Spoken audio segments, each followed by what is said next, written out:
찬송하시겠습니다. 찬송가 505장입니다.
로마서 10장 11절에서 21절 말씀입니다.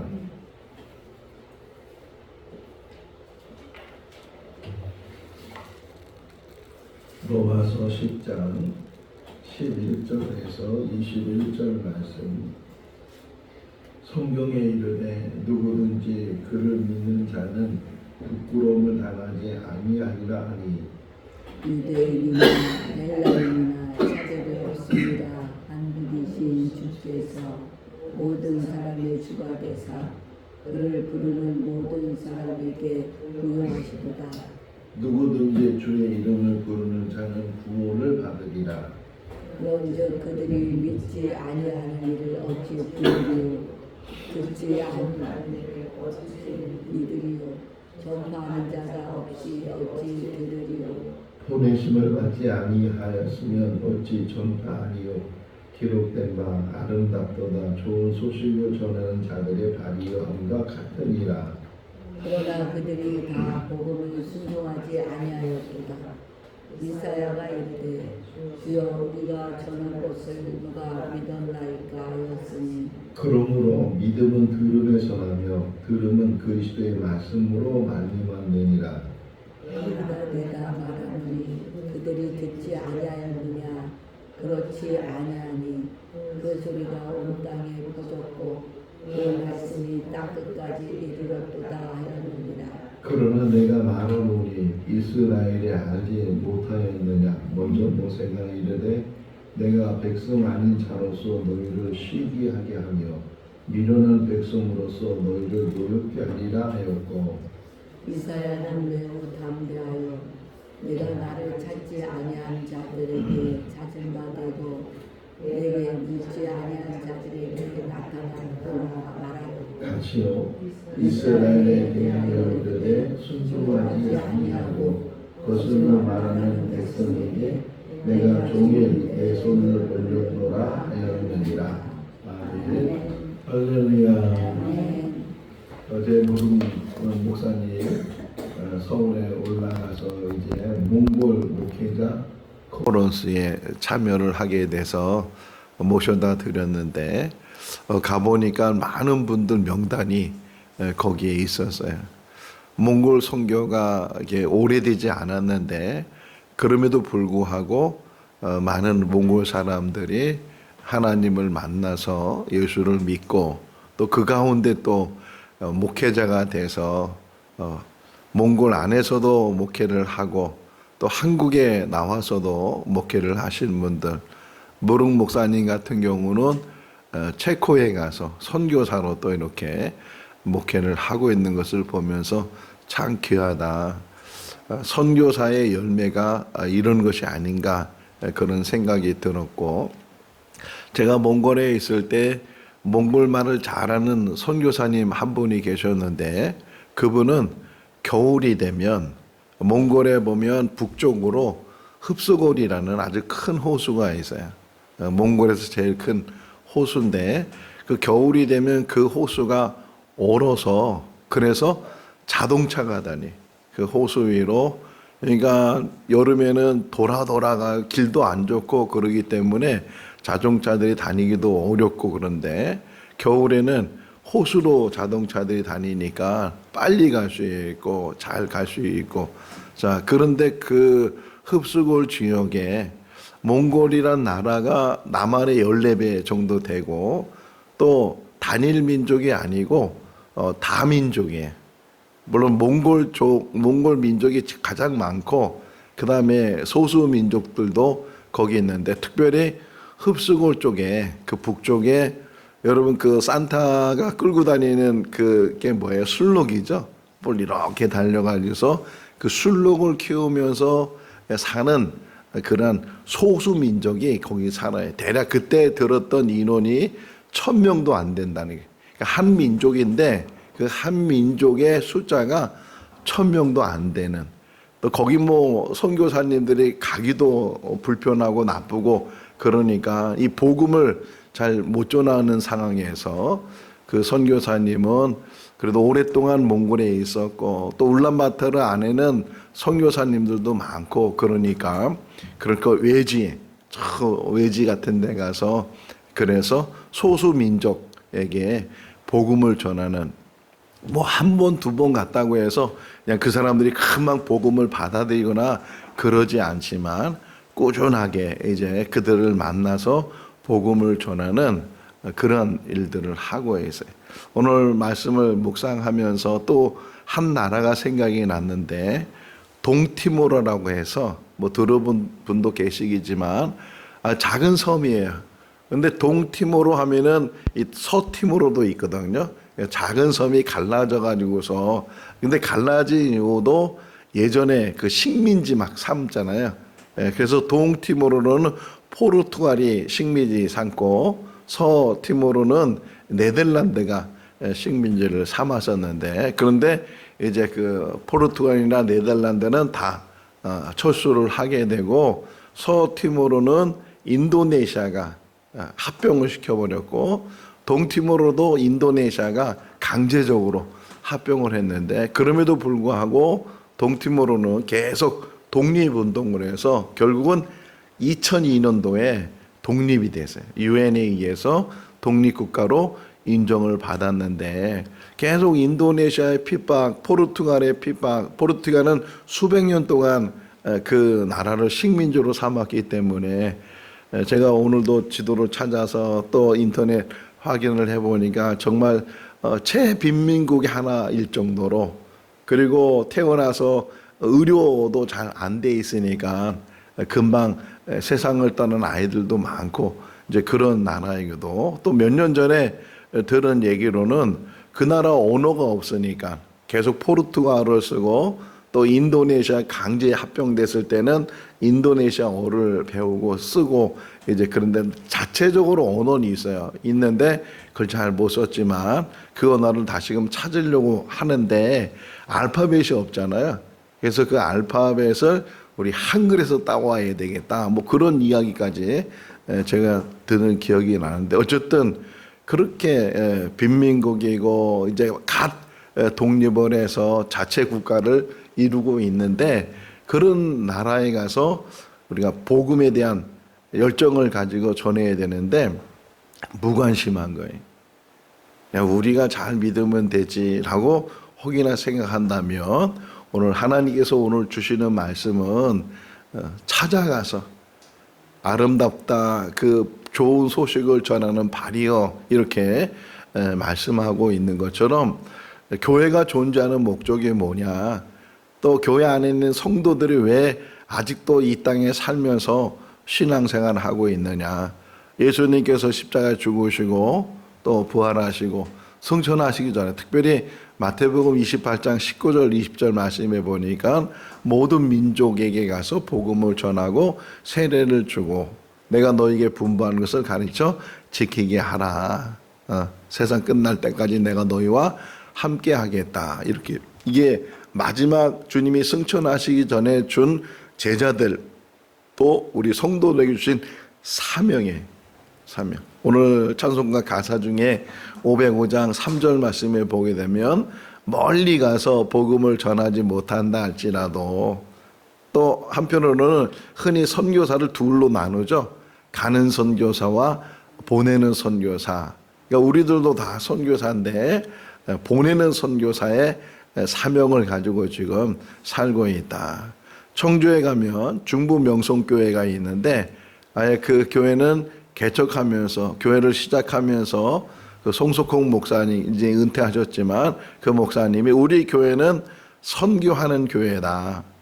그래서 아예 애초부터 처음 시작할 때부터 모든 교회 재정의 70%는 선교비로 쓴다. 근데 지금도 그거를 지키고 있어요. 그 후임 목사님이 계속 그 선임 목사님에 대한 목회 철학을 가지고, 그래서 많은 선교사님을 돕고 있고, 또 선교사님들이 청주에 오면 꼭 그 교회에서 이게 설교도 하고 또는 숙식을 제공받기도 하고 그런 일들을 하고 있는데, 거기도 요즘 며칠 전에, 얼마 전에, 몇 년 전에 가서 이렇게 프랜카드를 보니까 소수 민족에게 복음을 이렇게 써 있어요.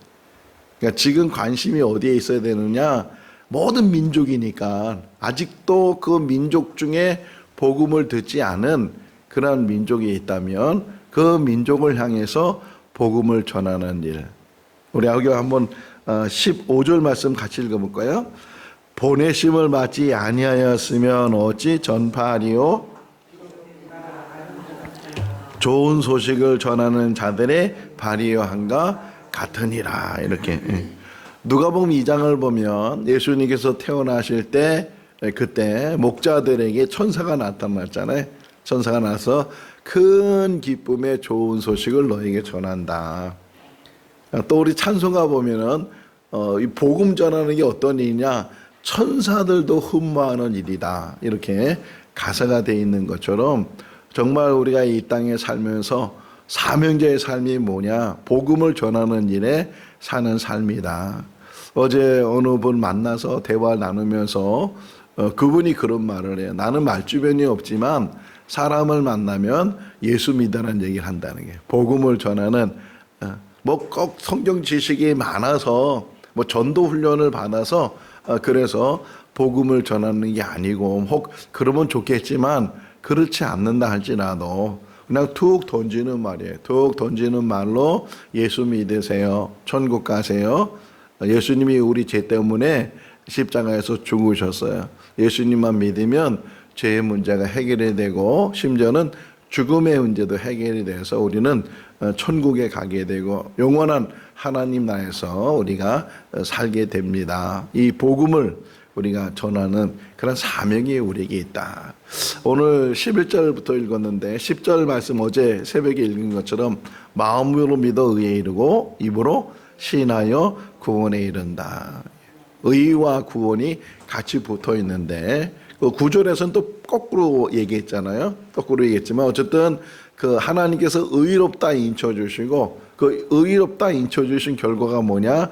구원에 이르는 거다. 구원이 뭐냐?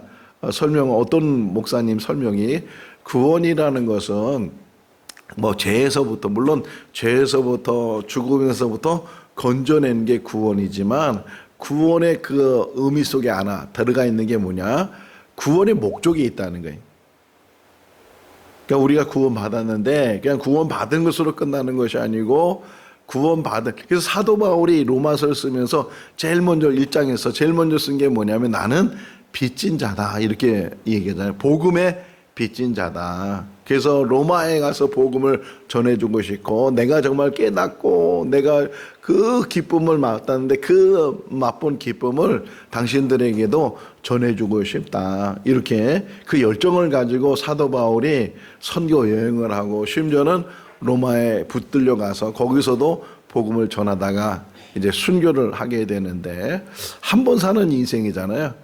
그리고 순간순간이 돌아오지 않는 그 하루하루의 삶을 우리가 살아가고 있는데 하다 보면 또 오늘도 지날 테고 또 이제 하다 보면 9월달이 지날 테고 2025년이 지날 테고 또 나이가 한 살 더 들 테고 뭐 이렇게 우리가 세월을 살고 있는데 하루를 살아도 좀 이렇게 건강할 때 내가 그래도 다닐 수 있고 뭐라 그래요? 아름다운 발이라 그러잖아요.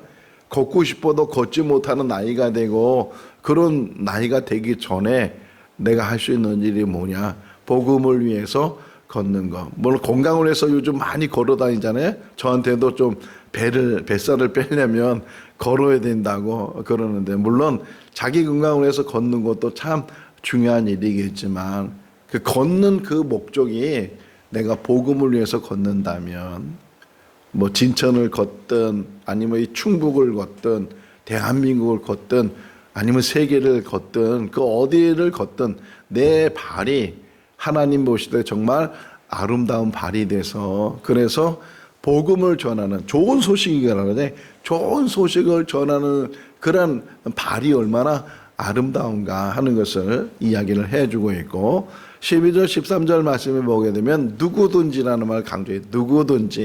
누구든지 예수를 주로 시인하면 주의 이름을 부르는 자는 구원을 받을 것이다. 요에서 있는 말씀을 인용했다 이렇게 표시가 되어 있는데 어쨌든 누구든지 예수를 구주로 영접해서 아무리 악한 자라 할지라도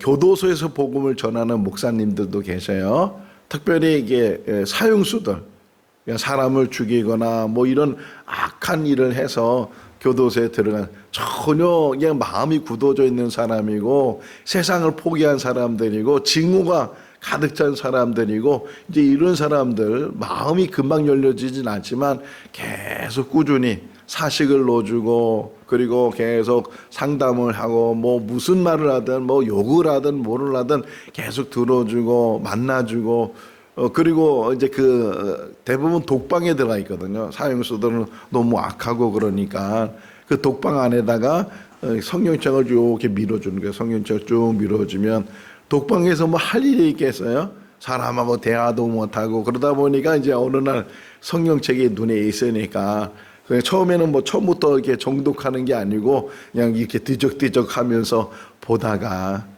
어느 날 그 성경이 읽고 싶어지고 이게 성령의 역사죠. 성경에 읽고 싶어지고 막 그러면서 하나님의 말씀을 읽다가 자기도 모르게 눈물을 흘려가면서 내가 왜 진작에 이 하나님의 말씀을 듣지 못했는지 읽지 못했는지 그러면서 누이치게 되고 자기가 얼마나 큰 죄인이었는지 얼마나 악한 자였는지 그런 것들을 고백하고 사형수 옛날에는 사형 집행했어요. 지금은 우리나라가 사형 집행을 안 하고 있는데 옛날에 사형 집행했어요. 예수 믿고 이제 끌려가요. 대부분 교수형을 하기도 하고 지금 뭐 다른 방법으로 혹 사형을 하게 됐지만 그때는 목을 매서 그래서 사형 집행을 했을 때 정말 그들이 가면서 찬양하면서 아니 그렇게 악한 자가 구원을 받아 이렇게 혹 우리가 할 수 있지만 하나님의 비밀은 알 수가 없어요. 다 악한 거죠. 뭐 정말 사람을 죽인 악함이 있지만 우리는 예수님이 뭐라 그래요? 마음에 미워하는 그 자체가 살인하는 자라고 말씀하고 있는 것처럼 다 우리는 살인자고 악한 자고 그러니까 이 의미 속에서도 계속 사도 바울이 말하는 게 뭐냐면 행위로서는 구원받을 수 없다. 오히려 사도 바울도 고백하잖아요. 내가 마음으로는 선을 생각하고 있는데 행위로서는 내가 악을 행하되 오호라 나는 공고한 사람이다 이렇게 이야기하고 있는 것처럼 그래서 그 사형수들이 예수 믿고 그리고 사형 집행 당하는 그런 일들이 있는데 어쨌든 모든 사람에게 복음이 증거돼야 돼. 악한 자들 심지어는 저 김정은에게도 복음이 전해져야 되고 저 북녘 땅에 있는 그런 악한 사람들이라고 하는 그런 사람들에게도 어떤 분은 일본을 그렇게 미워하는 분이 계셔요. 일본. 그러니까 역사적으로 보면 우리가 식민지로 살았기 때문에 물론 그런 것 때문에 그래서 일본 사람이라 그래요? 일본 뭐라 그러잖아요. 예. 그렇게 해야 이제 그 우리가 발음이 맞는데 그럼에도 불구하고 그런 사람들도 우리가 사랑해야 되고 또 그래서 일본에 지금 들어가서 복음 전하는 분들도 많이 계시잖아요. 근데 직접 가보면 정말 그 박혜명 목사님 얘기 좀 들어보면 일본 사람들처럼 순수하거나 착한 사람도 드물대. 남에게 피해 안 주려고 늘 어릴 때부터 교육을 받았기 때문에 근데 그게 오히려 걸림돌이 돼서 착하게 사는 거는 이제 이게 몸에 배어 있는데 예수를 영접하는 일에 대해서는 잘 복음이 안 돼. 그래서 이 기독교인들이 적은 나라 중에 하나가 일본인데 어쨌든 그런 여러 나라들에 이게 복음이 증거돼야 된다 하는 것을 오늘 우리에게 말씀해 주고 있고 특별히 17절 말씀 너무 잘 알고 있는 말씀이잖아요. 믿음이 어떻게 시작돼야 되는가? 믿음은 들음에서 시작이 되고 그 들음은 그리스도의 말씀이다. 말씀이에요, 말씀. 제가 그 철로역정 얘기하면서 크리스찬이란 주인공이 천국 갈 때 많은 어려움을 당했는데 두 가지가 있었어요. 하나는 갑옷을 입고 그러니까 전신갑주를 입은 거예요. 전신갑주를 입고 영적인 싸움에서 계속 싸워 이겨나가. 물론 자기 힘으로 이기지 못하는 일들이 있는데 그때마다 도움을 주는 그런 사람들이 나타나서 그 어려운 고비를 이겨나가고. 근데 제가 눈여겨본 것이 말씀을 끝까지 붙들고 갔다는 거예요. 이 말씀이. 그러니까 천국 가는 그날까지 우리에게 뭐가 붙들려 있어야 되느냐? 말씀이 붙들려 있어야 돼. 한 절이라도 한 단어라도 하나님에 대한 사랑, 하나님이 세상을 이처럼 사랑하사 그 한 절이라도 그 한 문장이라도 우리가 끝까지 뭐 손에 들고 있으면은 이게 뭐 손에 들고 잘못하면 이게 부족이 되는 거예요. 이게 미신이 되는 거예요. 하나님 말씀 자체가 우리의 생명이 되는 거지 성경 자체가 생명이 되는 건 아니니까 그러니까 끝까지 말씀을 붙들고 말씀 안에서 우리가 살아야 된다. 놓치지 않는 방법들 뭐들 또 얘기하면 잔소리 같은데 학가다가 중요한 건 아니고 학가다라는 방법을 통해서 하나님의 말씀을 계속 붙드는 거예요. 하나님 말씀을 붙들고 되새기고 읊조리고 이 시편 119편에 있는 그 기자가 자기가 고백하는 것처럼 새벽에 일어나서 하나님의 말씀을 읊조립니다. 내 마음에 하나님의 말씀을 두는 것이 얼마나 귀한 일이에요. 제가 벗어나지 않기 위해서 하나님 말씀을 내 마음에 두기를 원합니다. 말씀을 붙드는데 그리스도의 말씀이라는 게 세상의 말이 아니고 어제는 나온 단어가 뭐냐면 믿음의 말씀, 하나님의 말씀, 믿음의 말씀, 또 예수 그리스도의 말씀, 이런 말씀들이 늘 우리의 길잡이가 돼야 된다. 목사가 되다 보면 혹 잘못 실수하는 게 뭐냐면 설교를 위해서 성경을 위해서, 설교를 위해서, 물론 그것도 필요하죠. 설교를 하려면 성경을 읽어야 되지만, 그러나 자기 자신을 위해서도 영적인 양식을 늘 얻는 그러한 일들이 부단히 이어져서, 그래서 제가 요즘 계속 일어나서 아침에 하는 것 중에 하나가 계속 통독하는 게, 계속 새로운 성경책을 가지고 계속 읽고 줄치고 또 묵상하고 그러는데 끊임없이 하나님의 말씀을 붙들고 사는 삶을 살아야 된다. 자, 오늘 또 하나 마지막이 뭐냐면, 사도 바울이 처음 시작이 그거였지만 사도 바울에 있어서 자기는 이방인 사도로 보내심을 받았지만, 그러나 자기의 열망 중에 하나는 민족이에요. 민족.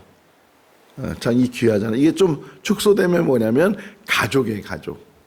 그러니까 내가 목사가 돼서 다른 사람들에게 복음을 전해야 되지만 가족에 대해서도 외면하지 말고 가족에 대한 가족 복음화를 위해서도 늘 기도하고 애써야 된다. 이게 사도 바울이 그런 거 하는 거예요. 그래서 여기 뒷부분은 그 얘기야. 이사야 말을, 모세의 말을 인용해서든지 지금 이스라엘 사람들이 예수를 영접하지 않았는데 오히려 다른 민족들이, 다른 이방인들이 예수님을 영접해서 오히려 그것 때문에 시기가 일어나면 좋겠다. 시기에, 아니 이 복음이 우리인데 예수가 유대인인데, 아니 이래. 제가 그 10월 달에 앞으로 가는 거기에 선교사님, 김홍근 선교사님이 하는 일이 뭐냐면 유대인들에게 복음을 전해요. 유대인들. 참 어려워요. 유대인들은 자기가 유대교인이지 유대교를 믿지 기독교는 안 믿는다는. 예수는 랍비지 메시아가 아니다. 지금도 유대인들은 그렇게 얘기하는데, 그러니까 그들에게 복음을 전하는 게 얼마나 힘들어요. 그래도 계속 그들과 접촉하고 복음을 전하고 그러면서 한 사람 한 사람이 지금 돌아오겠는데 많이 돌아오지도 않아요. 그럼에도 불구하고 마지막 민족이 유대인이다. 지금 바울도 유대인들, 자기 민족에게 이 복음을 전하면, 심지어는 자기가 뭐라 그러냐면 자기 민족이 내가 버림을 받아서 우리 민족이 구원을 받을 수 있다면 내가 그렇게 하겠다. 그 정도의 열망을 가지고 지금 이 복음에 대한 열정을 가지고 있어요. 내일 이제 다시 11장에 넘어가서는 감나무, 창감나무, 돌감나무 이렇게 비유를 통해서 젖붙임 이야기를 하게 되는데, 지금 이방인들이 젖붙임을 와서 오히려 이방인들이 열매를 맺고 있다. 그러나 그 뿌리는 유대인이다. 유대인. 유대인들도 버림을 받는다면 이방인 너희들도 끝까지 믿음 지키지 않으면 버림을 받을 수 있다. 그렇게 이야기하면서 물론 이방인을 위해서 최선을 다해서 복음을 전하면서도 자기 민족 또 자기 가족에게 복음을 전하는 일에도 늘 마음을 가지고 있다 하는 것을 우리에게 보내주고 있어요. 우리가 다른 사람 누구든지 누구에게든지 복음을 전해야 되지만 특별히 가족 안에 아직도 믿지 않는, 저 같은 경우도 저희 가족 안에 믿지 않는 사람들이 있는데 끝까지 목회하면서 다른 사람들에게 이 복음을 전하는 일도 최선을 다해야 되지만 아직 믿지 않는 형제들, 믿지 않는 가족들, 그들에게도 복음을 전하는 열망을 가지고 그렇게 믿음 안에 사는 사람. 제가 은혜 받은 것은 15절이에요. 15절. 아름답다 좋은 소식을 전하는 자의 발이여. 그런 칭찬을 듣는 우리 모두가 다 될 수 있기를 주님의 이름으로 축원합니다. 기도하겠습니다. 사랑이 많으신 하나님 아버지, 죽을 수밖에 없는 죄인을 사랑해 주시고 또 우리의 모든 죄의 문제를 예수 그리스도 안에서 해결해 주신 것 감사합니다.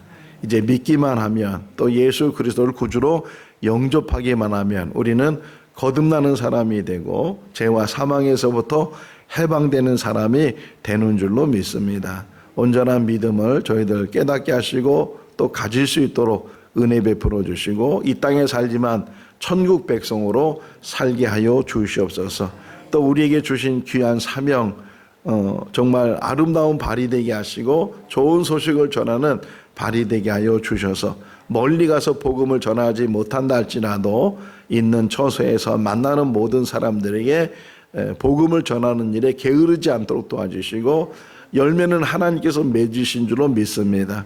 사도 바울도 나는 심었고 아볼로는 물을 주었고 자라게 하시는 분은 하나님이시다라고 고백했던 것처럼 우리는 복음의 씨앗을 심을 뿐입니다. 오직 하나님께서 자라게 하시고 열매 맺게 하실 줄로 믿습니다. 주님 역사하여 주셔서 우리를 통해서 하나님 나라가 확장되게 하여 주시옵소서. 생거 진천교회가 그 사명 감당하게 하여 주시옵소서. 예수님의 이름으로 기도하옵나이다. 아멘. 마쳤습니다. 자유롭게